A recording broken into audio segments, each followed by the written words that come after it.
こんにちは。空き家再生のひとりです。本日は30万円戸建てビフォーアフター動画をお届けしようと思います。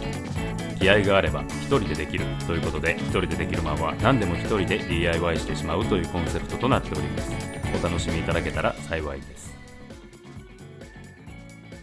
開けたらそこはゴミ屋敷ということで、本日はこの30万円戸建てのリフォームが完了したので、ビフォーアフター動画をお届けしようと思います。まずは外交からですね。こちらはただ片付けただけですが、車が2台ぐらいね止められるいい物件になったんじゃないかなと思います。こちらの扉はですね、浴槽の塗装で余ったパイロキープを吹き付け塗装を行ったせいでめっちゃ綺麗になりましたね。やはりね、吹き付け塗装はクオリティ高くて綺麗に仕上がるんですよね。こちらは玄関ですね。この物件を最初に見た時にこの格子がチャームポイントかなと思ったので、こちらは塗装を行いました。下駄箱も塗装を行いましたね。やはりね、悩んだら白です。というわけで、こちらの工事はですね、材料費が5000円で収まりました。玄関はお家の顔なので、なるべく第一印象を良くしたいですよね。清潔感が出ていい感じです。奥へ進んで、こちらは洗面所ですね。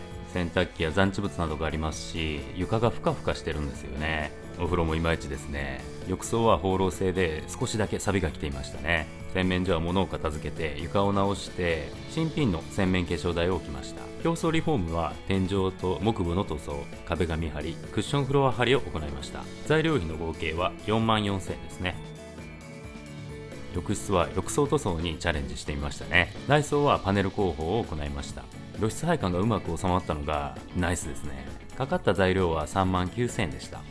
続いてお手洗いなんですが、こちらはね、めちゃくちゃ汚れていまして、また和式トイレって人気ないですよね。和式トイレを破壊し、床を作り直して新たに洋式トイレを入れました。今回の物件は家賃アップを狙っていたので、初めてウォシュレットを取り付けてみましたね。新品のトイレは気持ちがいいですね。清潔感があって最高です。我が家のトイレより綺麗ですね。材料費の合計は4万7000円ですね。さて、続いて2階に上がっていく階段ですね。こちらもね、かなり築年数が古いので階段は傷だらけでしたね。アフターがこちらです。階段綺麗になりましたね。壁紙を貼って階段の床はね、塗装を行いました。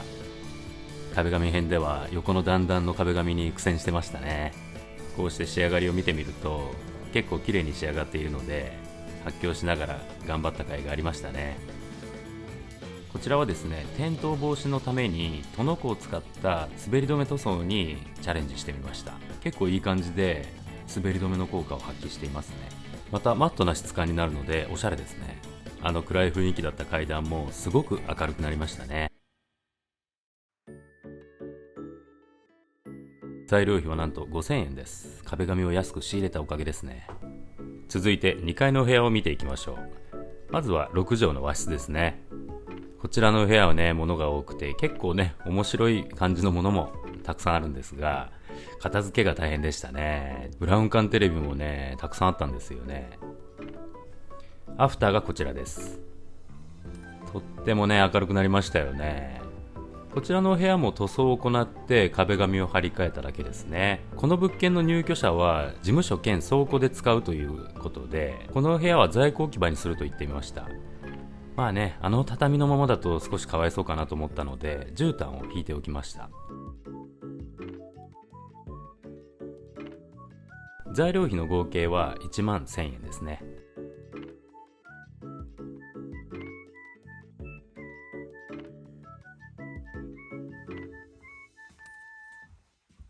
お次はこちら6畳の洋室なのですが、すでに倉庫と化してますね。物がとにかくたくさん多くて、このね、ミシンとかね、面白そうなものもあるんですが、私はですね、背取りの才能がなくてですね、あまりお金にならなかったですね。こちらがアフターになります。この部屋は天井と床を塗装して壁紙を張り替えましたね。もしかしてお気づきの方もいるかもしれませんが、この物件はですね、倉庫として使うということで扉を全て外してありますね。外した扉はストックして次の物件を直すときに交換したり、壁を作ってドアを取り付けたりするときに使う在庫にしようと思います。こちらの6畳の洋室、片付けは大変でしたが、材料だけ見ると6000円で収まってますね。安く上がりましたね。このレトロなミシンはいかにも売れそうなやつやと思ったんですが、ヤフオクで調べてみたところ全然安かったので、鉄くずとしてバイバイありがとうさようならをしました。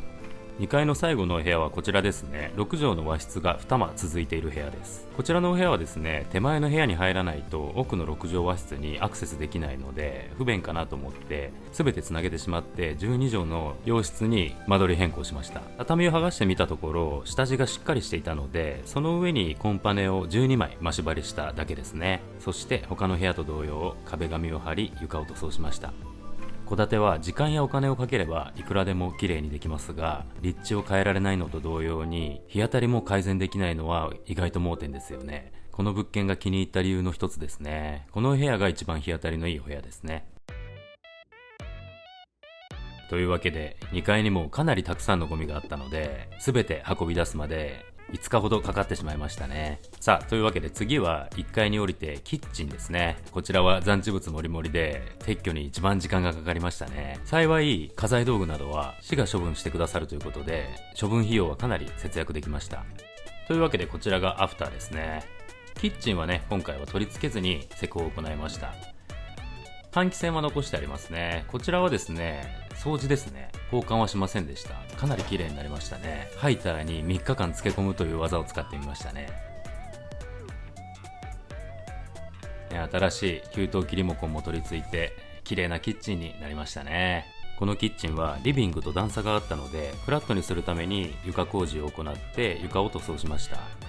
また壁紙は全て張り替えですね。釣り戸も塗装を行って新しく電気を取り付けました。というわけでこのキッチンにかかった材料費は38,000円ですね。さあ最後はリビングですね。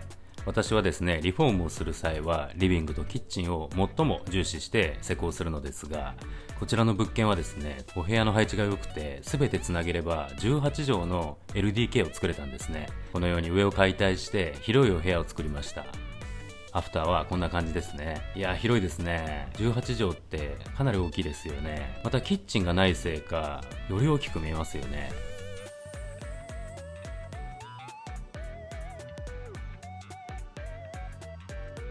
こちらの床の間は床に直して、奥はアクセントクロスを2枚だけ貼りましたね。この天井は塗装を忘れましたね。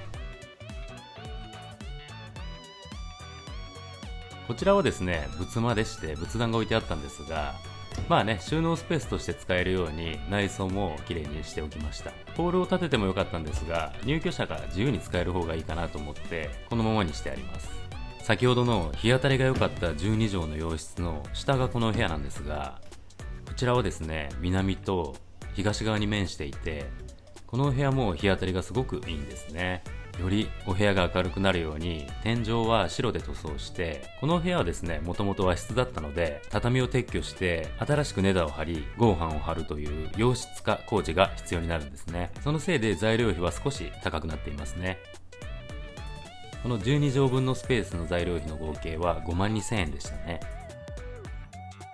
というわけでビフォーアフター動画は以上になります。今回ご紹介した工事の他にもいくらか費用がかかっていまして、最初はですね40万円で収まるかなと予想していたんですが、35万円ぐらいでこの物件の全ての修繕を行うことができました。ちなみにこちらは材料費と処分代を全て合計した金額になります。もちろんですね DIY なので人件費は0円という換算なのですが、かかった日数はですねだいたい50日ぐらいですかね。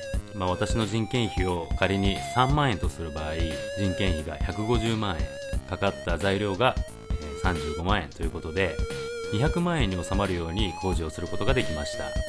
このようにですね DIY を行えば物件をかなり安く修繕することが可能になりますので、もし面白そうだなと思う方はぜひ挑戦してみてください。もし DIY を始めた時に悩むことがあったらコメント欄でもいいですし X の DM などでご連絡をいただければなるべく返すようにしていますので、お気軽にコメントや DM を送ってみてください。今日の動画最後までご視聴いただきありがとうございました。